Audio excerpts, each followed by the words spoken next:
Hey, what's going on everybody? Welcome back to another video. Today I'm going to be talking about Ernest Saves Christmas. So I have reviewed quite a few Ernest movies on the channel and I've been wanting to watch this. I had to wait until Christmas season, of course, and I'm telling you what, this one um, was pretty darn good. I was a pretty big fan of this.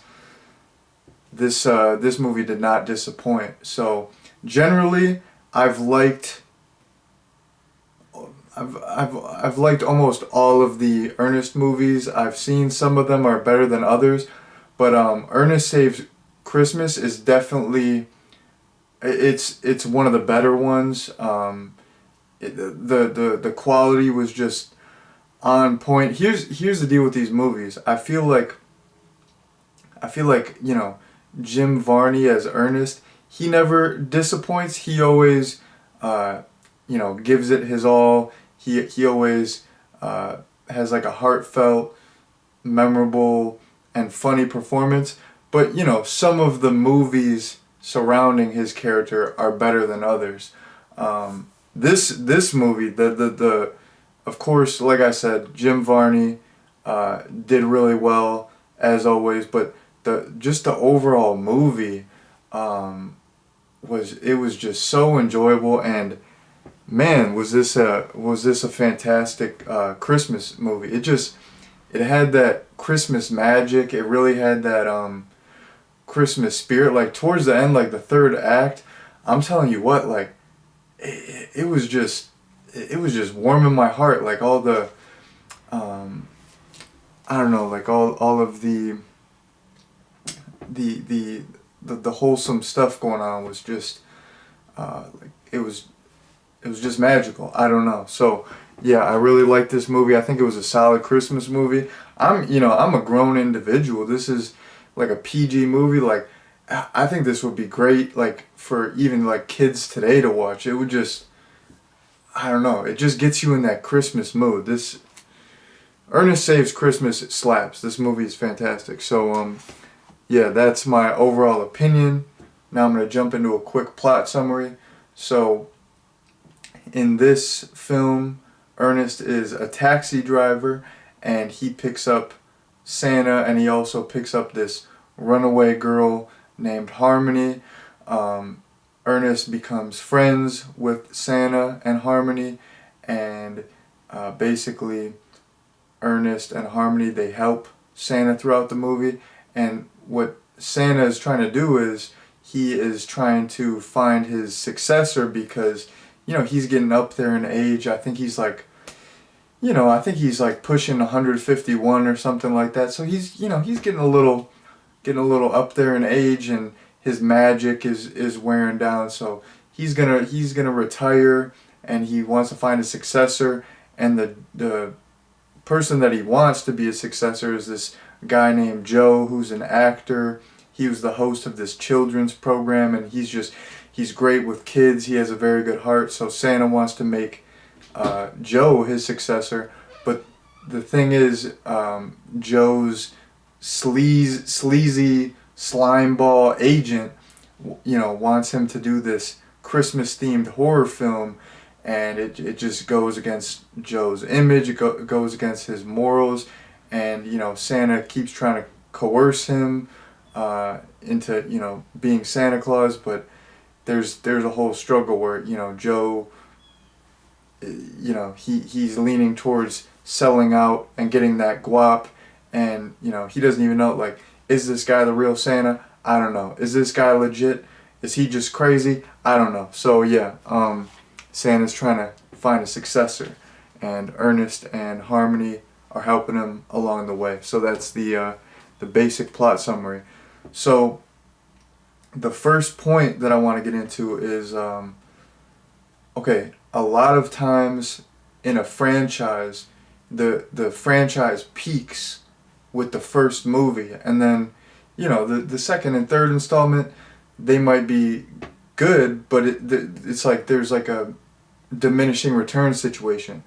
This that was not the case with from going from Ernest Goes to Camp from 1987 to Ernest Saves Christmas, I enjoyed Ernest Goes to Camp, but I I'm telling you what, I feel like Ernest Saves Christmas was an overall improvement. Like Ernest Goes to Camp, like I said, you know, Jim Varney is great in all the Ernest movies I've seen, but like Ernest Saves Christmas is an overall better movie than Ernest Goes to Camp. I I thought the story was fantastic in this, and I really I really thought like all of the main cast of characters were, very likable, very memorable, and uh,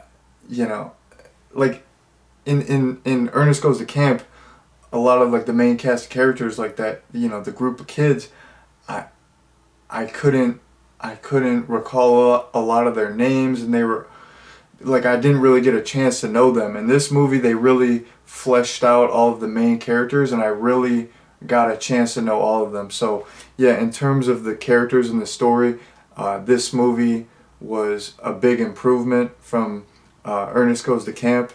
And you know just something else that I want to mention is, not only do a lot of franchises not, you don't see a lot of sequels kind of surpass the quality of the original.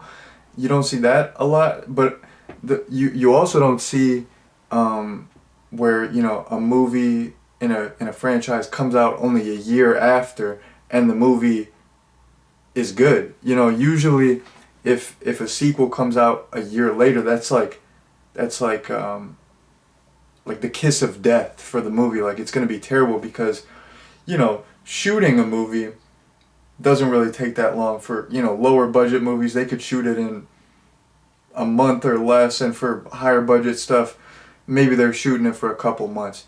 But if you look into all like the pre-production and the post-production, filming not filming putting out like a whole movie 1 year after, like the previous installment in the franchise, is crazy. You got to think like they had to work on the script. They had to have a decent script. Like, even just finding the script writer, they got to get catering people, they got to get a producer, they got to get a director, they're casting the movie, and then all the post-production, the editing, the sound, promoting the movie. Like, there's so much that goes into it, where a lot of times if a movie comes out a year later, it's rushed. This was not the case with this movie only came out a year after Ernest Goes to Camp, and the quality was there. So that's rare, and I commend everyone involved for that. That was a beautiful situation. And okay, so moving on, another thing that I really liked about the movie, and I thought was admirable, was the fact that this movie was filmed in Florida, but it still has that Christmas feel. It's like, it's almost like they like challenge themselves. They're like, let's film a movie in like a super hot, humid climate. We got palm trees everywhere. It doesn't, it like on paper it wouldn't feel anything like Christmas, but this movie did the impossible. It was set in Florida. It was, it had that tropical atmosphere, but it still felt like Christmas. Like, there was so many Christmas set dressings. Every backdrop was just filled with Christmas set dressings. The Christmas music, like the score, all the Christmas background music was fantastic. I really liked the character of Santa Claus in this. He was just like sweet, wholesome. He just had that magical aura about him. And there was just like I said, like a lot of heart. There was a lot of just a lot of that Christmas magic. So this movie, it did the impossible. It was filmed in Florida, but it just absolutely, positively felt like Christmas. So once again, shouts out to everyone involved for that. That's not an easy feat. So yeah, they went hard. They were working with what they had. Like, I don't know. Like, maybe that was an intentional thing to film in Florida, or maybe that's just how it worked out. That's the location that they were that they had or that they could get. So yeah, they were working with what they had, and they made this movie like feel like a Christmas movie while still being shot in Florida. So that was awesome. And then jumping into my last couple points here. Much like the other entries in the Ernest series, the comedy in this was on point, and there were a lot of memorable moments. So one of my favorite sequences was when Ernest goes to Vern's house, and when he's like talking to Vern, he's like pretty much talking to the camera, and it's all these close-up shots, and I like how that whole sequence was filmed, and that sequence was just absolutely full of slapstick, where Ernest is knocking down the Christmas tree, he's barging in like a bull in a china shop, he's like ripping the plug out of the outlet. Like, he doesn't rip it out of the outlet, but he's like pulling on this plug for the tree, and he like rips open, he like not rips open, but he like pulls the outlet off the wall, and all the cords are coming off the wall. That's what I love to see. I like, all of these movies have great slapstick, and I thought the way that little sequence was filmed and all the slapstick, it was great. So later on in the movie, Ernest is trying to sneak into this film studio where they're filming this, Christmas horror movie, and Ernest disguises himself as a snake handler, and he's trying to, sneak in. I really like that sequence as well, and I like when, they have Ernest, wearing different disguises, because it gives Jim Varney a chance to like almost play different characters. It's kind of like a Eddie Murphy movie. He's just jumping into these different characters within the within characters within the character's characterception, where he's just like instantly, like on a dime, just like flip-flopping between different characters. I thought that was great. All the instances where he's in a disguise are hilarious, and even his facial movements, like I've probably said this I've definitely said this in the other Ernest reviews, but like Jim Varney's physical comedy is so on point. Like when he's the snake handler, he's got his eyeballs all bugged out like this, and his mouth is all this side. Like, that stuff was funny. It was great. It's Jim Varney doing his thing, utilizing his skill set. He's great with the physical comedy. He's great with the expressions. He's almost like he's like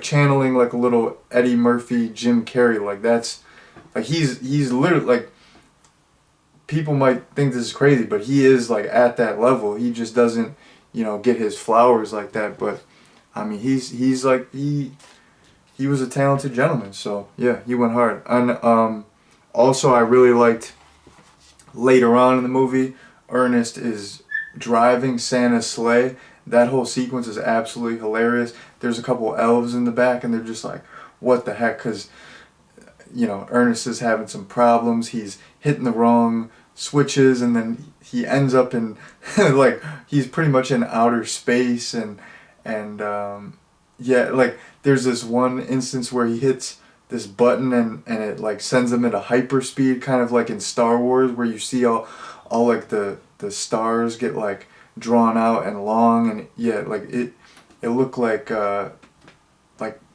he was, like it was like a homage to Star Wars, like when they're going hyperspeed or whatever. I don't recall if it's called hyperspeed in Star Wars. I haven't seen a Star Wars in a while, which is a shame. I should revisit the Star Wars films because they rule. But anyways, yeah, I really liked the whole sequence of Ernest whipping around in the sleigh. He's in outer space. He's going into hyperspeed mode. He's just, he's just going crazy. I mean, it would be hard. In this movie, Santa's sleigh has like 50,000 buttons and switches. So, it would be hard. So he's kind of blowing it. He's kind of he's a terrible driver at first. So it's kind of that's kind of like a funny comedic sequence. Just seeing him like try to drive this thing and he's just completely failing, and the elves are just like, what the heck, like what is it, who is this guy, so I really liked that sequence, and all the special effects were pretty darn cool. So yeah, that's the last point that I wanted to get into. So now I'm going to jump into my recommendation. I would 100% recommend Ernest Saves Christmas, even if you're not a fan of the other Ernest films, or you're like just not into that, like you don't know about them, you haven't seen them. I just think this is just a straight up a good Christmas movie. So if you're looking for like a nice, wholesome, like PG, family friendly Christmas movie to watch, or just if you're just trying to watch a good Christmas movie in general, I would definitely recommend Ernest Saves Christmas. So that has been my recommendation, and that has been my review. Thank you all very much for watching, and peace out.